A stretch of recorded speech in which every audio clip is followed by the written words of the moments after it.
साथीहरू म चाहिँ आज खाजाको लागि सिमल तरुल खन्न गइरहेको छु।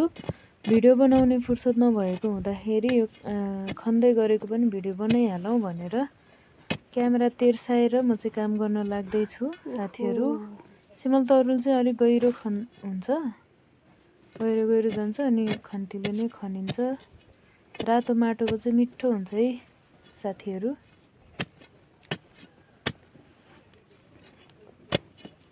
मन पर्छ भने खाना आउनु होला, अनि यसो मलाई सघाउनु पनि आउनु होला है खन्नलाई। मलाई चाहिँ एकदमै थाकिसकेँ म यो खन्दा के गर्नु हो साथीहरू।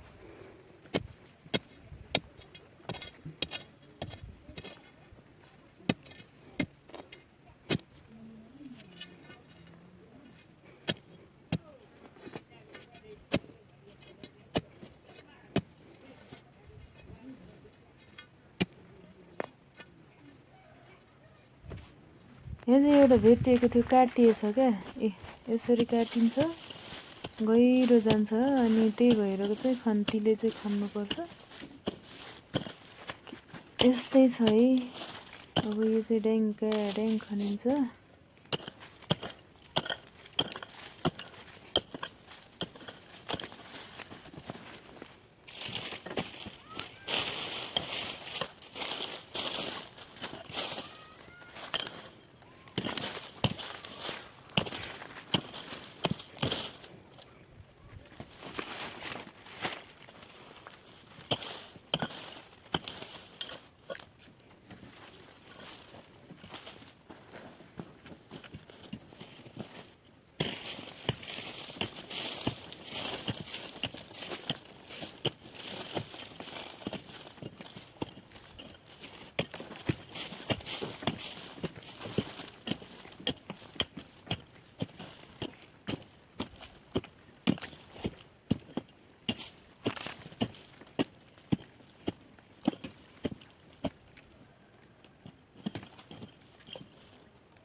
अब म चाहिँ यो बुट्टा उखेल्न गइराखेको छु।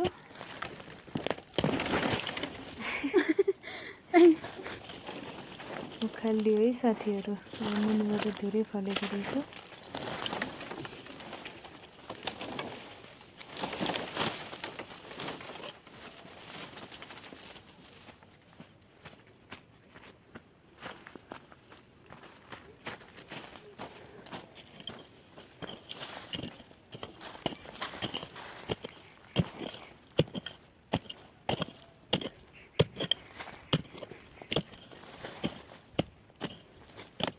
Good.